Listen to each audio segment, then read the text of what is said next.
I just got the text message, like confirmation. So don't mess it up. Yeah, that's a good point. I'm looking forward to updates. Is the I signed up for the text message and I didn't get one. What does that mean? I've been eliminated from the guest list. Hey, let's start. Shoot. Let's just go ahead and start the podcast here. Welcome, everyone, to the Palm Valley Church Podcast, where we invite God into everyday conversations. My name is Mark Rohaki, and today I'm here with Pastor Ryan. How are you, sir? Doing good. I'm doing good. Yeah. Are you one of those coffee. like? I didn't see my coffee. Yeah, so you didn't have coffee here. I mean, you can share mine, I guess, if you want. That'd be a little awkward, but I've got a little bit of a sore throat. So never mind. You're not sharing. So, do you enjoy like this time of year, like weather-wise? Like, oh, it's amazing. Yeah, this is. Other than like in the morning, I leave wearing a jacket, and then I don't need it on the way home. So literally, there's like 5 jackets in my office right now because I keep forgetting to take them home. Yeah, they're just it's all stocked in there. What do your kids do when they go off to school? Are they like trying to fight to wear shorts even though they're freezing in the morning, or? I'm just one of those parents that's just like, they're going to figure it out. Okay, like, yeah. When it's really cold, like, yeah, put on a jacket. You're not walking out in shorts. But like this time of the year, it's like, all right, if it's bad today, you're not going to freeze to death. You're going to figure it out tomorrow. So, Right, yeah. Yeah, we try not. Pick our battles. That's not one of them. I'm picking in the morning. I remember it used to turn into huge fights in my house because I so wanted to wear shorts. When it was because I knew it'd get warm in the afternoon, and man, my mom said no way. And so I was never like a shorts person. Like I always wore pants. I hardly ever wore shorts growing up. All right, yeah. So okay, well that's good. How are the New Year's resolutions? Are they still going okay? I mean, we're first week in March, so. I'm trying. What were my New Year's resolutions? They're going amazing. No, I had some goals. So I put some goals out there, and actually just sat down this last week and like, okay, where am I at? One of them I missed. Like I had a goal this year I wanted to break a 4-hour marathon, and I ran a marathon a couple weeks, and I did not break 4 hours. So that's one of those ones that I was hoping to finish in Q1. Right. Do you have another marathon scheduled? Like no, by the end of the year? Or? No, now I have to schedule another one. So. Yeah. But yeah, I mean, there's nothing. I can't do one until late fall just because it's getting too warm. Right. So, but yeah, and there's some other ones I'm on track with. So that's good. Yeah. All right. Very nice. Well, that's good. Yeah. Well, we're getting ready. How about you? Well, I mean, I've you done don't get off the hook. You're right. Well, I try to move on as quickly as I could because mine have not gone as well. I mean, my big one has trying to be eliminate sarcasm. Yeah. And I mean, I was doing really well, and then like February hit, and I don't know what happened, but it seemed like I fell off the wagon, and rather than get back on, it seems like I burned the wagon. So you know what? Eliminate sarcasm. That's pretty extreme. Yeah. You were on that path for like a month, like solid. Like yeah. I tried to rattle you. I tried to get you. I couldn't do it. Right. But honestly, even though you're a little sarcastic here and there, it's nothing compared to what you were before. And that was my hope. You're better. My hope was to go so extreme that it would. Obviously, I don't think I'd be able to do that the rest of my life, but I would at least pull me back to a good center where. I'm glad because you're more fun when you're a little bit sarcastic. You were kind of boring. So January was a boring month for me. Well, you just didn't talk a lot. That was your solution. Like we'd be talking and joking, and you just be standing there silent. And honestly, Jesus says it's in your heart. I know there were sarcastic things going on in your heart. Yeah. Just because they didn't come out of your mouth doesn't mean that you weren't being sarcastic. So. Well, I have tried to still stick with it as much as even if I've fallen off, I've tried to come back. So I'm still working on it. I've noticed a difference. Well, that's good. That's all I was looking for was for some change and movement towards, a better Mark, if we will. So, has Jeannie said anything about it? Ironically enough, she said the same thing that a lot of people are. She's like, you're really just not that funny anymore. And so I had to. Well, I was just wondering because I'm sarcastic, like joking around, but I'm not with my wife because I'm wise. She doesn't get that I don't use that type of humor on my wife. So if I eliminate sarcasm, she probably wouldn't notice. Yeah. Well, I've never directed sarcasm at her necessarily. She's never been like the source of it. Yeah. So I think that's always been okay, but I eliminated everything else, and so she noticed a difference. Okay. But yeah, I'm still working on it. I'm a work in progress, Ryan. I have not achieved perfection, So the sanctification of sarcasm. That's right. That's right. But we're coming up to a new series as well. Yeah. And so obviously we want to have you on to give us a little bit of a preview of what's coming up and kind of the thoughts behind it, why we're moving towards this series. Yeah, absolutely. So one of the things about being a healthy church, health comes from balance, keeping God's purposes for a church in balance. So we're talking about evangelism and service and discipleship. We're talking about worship. We're talking about, these 5 things. And as I was just kind of going through the teaching calendar, things we've taught on, we really haven't taught on worship before. Now, the key on this is that worship is more than just singing songs for like the 25 minutes on the weekend. That's an important part of our together worship. Worshiping with other believers is so crucial in our... To be honest, it's how I was raised, that worship is singing. To me growing up, that's all I knew. Yeah, but it's a slice of the pie. Yeah. That everything we do, whether you eat or drink or whatever you do it all to the glory of God. So we're gonna tackle worship during this series, but not so much just like here's what worship is or defining it, because we're all about life transformation. How do we apply this to our lives? Yeah. So what we're going to do is we're going to take the arc of how our worship team puts together the music set. So there's 4 components every single weekend. And we want to just kind of let people know that this is what it looks like. You can start kind of identifying. Yeah. We're intentional with it. We're intentional. Yeah. We're not just picking the best songs. We're not just, hey, this would be cool to play or this is upbeat. That there's an arc of invitation, inviting people in. There's a declaration of who God is. There's our response to that.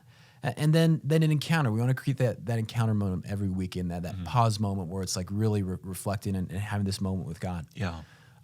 So we're going to teach through that, but through the life of Jesus. We're heading up to Easter. So on the invitation weekend, Jesus invited us, come and follow me. We're all part of that invitation to follow Jesus. And we're also called to be inviters. Right. So we're invited to follow Jesus. We're inviting other people along this journey. It's 4 weeks out from Easter, so we're actually going to start our big invitation campaign that weekend. Good. So, hey, who are you inviting to Easter? We're going to put some tools in people's hands. That's kind of the action step. And that, inviting people, is worship. That's honoring to God. The second week is that declaration idea, that we declare who God is. And there's this amazing passage where Jesus is asking the disciples, who does everyone say that I am? Just kind of like, what's word on the street? Right. And they're like, some people say that you're Elijah. Some people say, John the Baptist come back to life. And he's like, okay, that's great, but who do you? Yeah. And Peter, without any prompting, without like Jesus had said this, he's like, you are the Messiah, the Son of God. You are the Christ. You're the one we've been waiting for. Yeah. And that there's that power in that declaration of recognizing who God is. So as a church, we're called to declare who Jesus is. As believers, we're called to declare. We do that through baptism is the first step. Right. So we're going to teach on baptism that weekend and just letting people know how important this is, that declaration, and then giving them the opportunity 2 weeks later to get baptized. We do it through our actions. Our actions declare who God is, and then we have to attach words to it at some point. Right.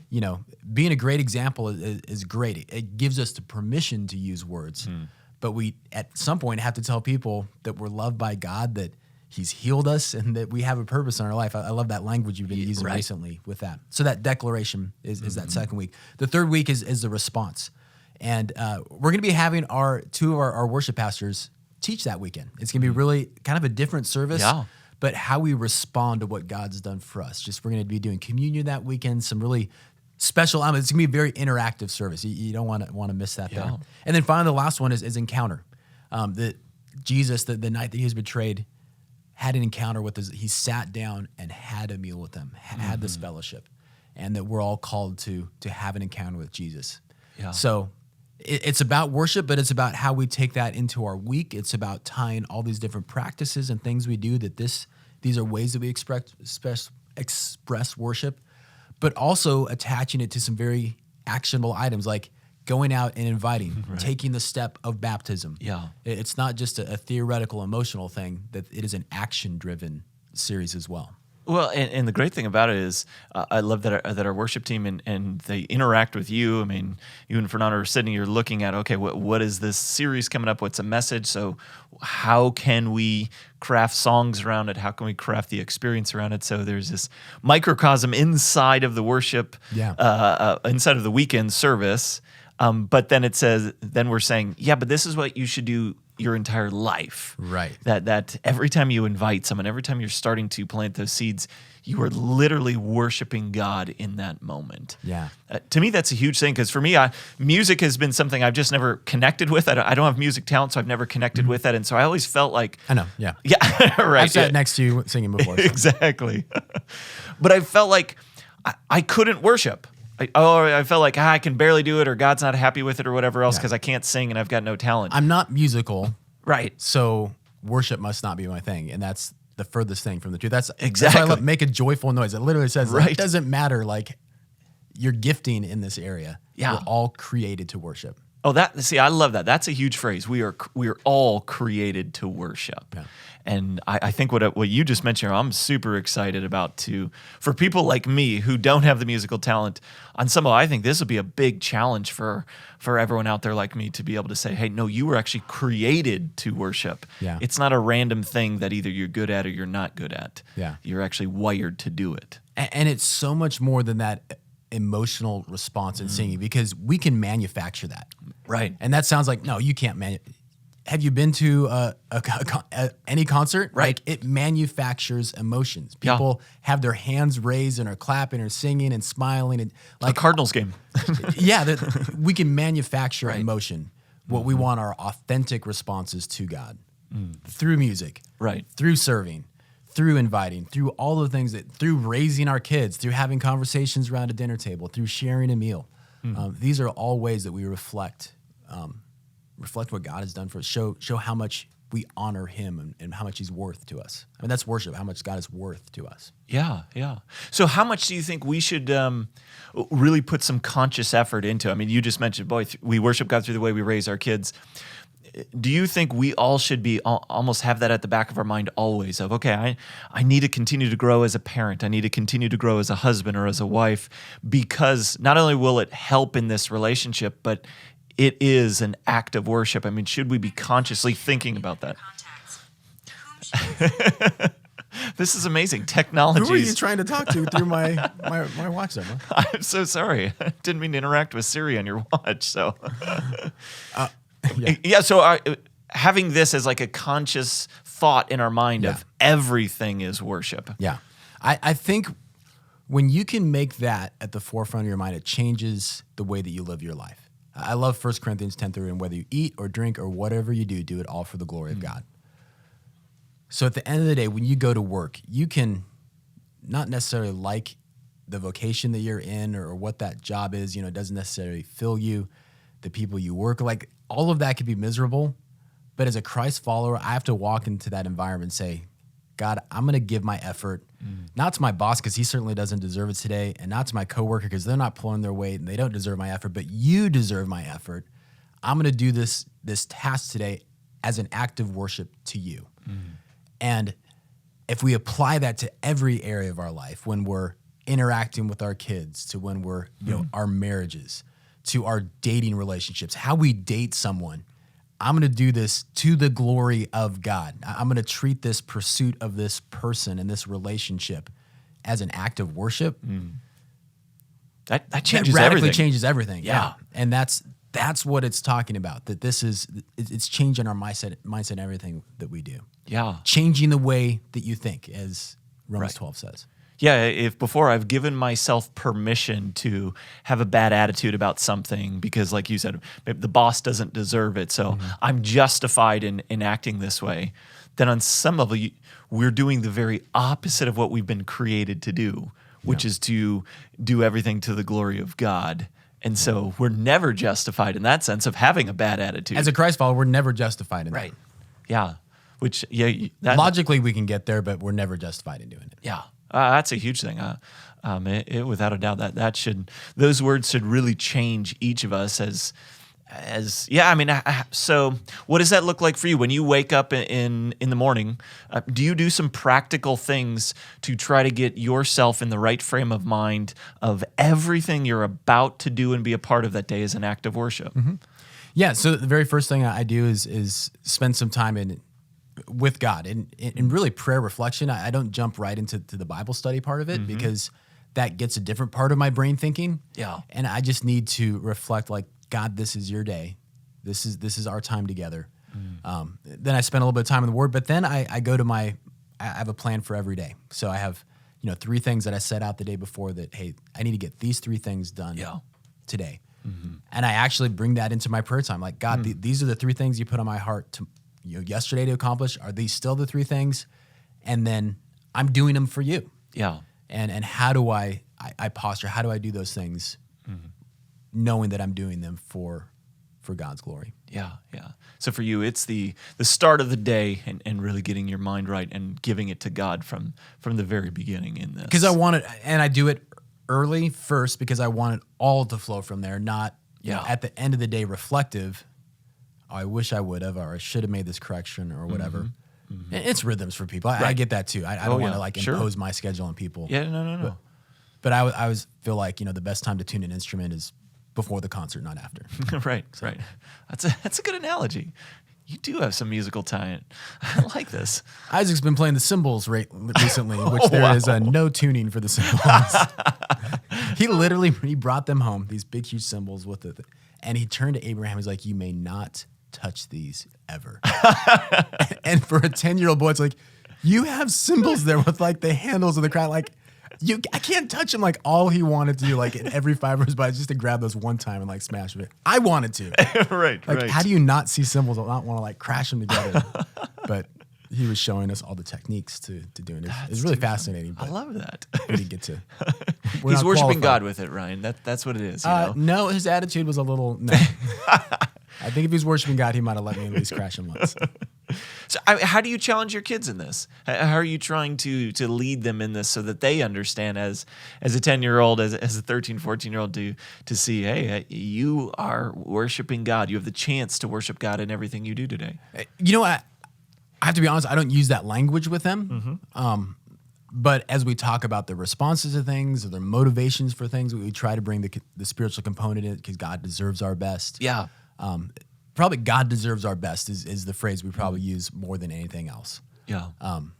Because worship isn't necessarily, that word isn't a word we necessarily use in our everyday language or culture that we have. Right. And I want it to become part of the way that they talk. God deserves my best. I think you can say God deserves my best even in a group of people that aren't Christians and they don't look at you so weird. Yeah. But if, everything I do is an act of worship, people are like, what? Because people think of worship like an altar and dead things on it. And stuff like that. Like outside of our context. Right.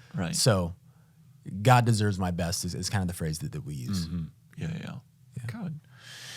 So what's the challenge you want for everybody that's listening in terms of getting to this series, inviting others to this series and that? What do you want to give out to the challenge for everyone? Absolutely. So, always leading up to Easter is traditionally just for thousands of years, it's just kind of a time of preparation. Like, hey, we're getting to celebrate the resurrection of Christ. Like, that's the point. Like, that is it. If it wasn't for the resurrection, like all of this, Paul says, like it all falls apart. Like there's we don't have anything. So there's always been those the seasons of preparation leading up to, different Christian traditions have different things, Lent and whatever, fasting. Yeah.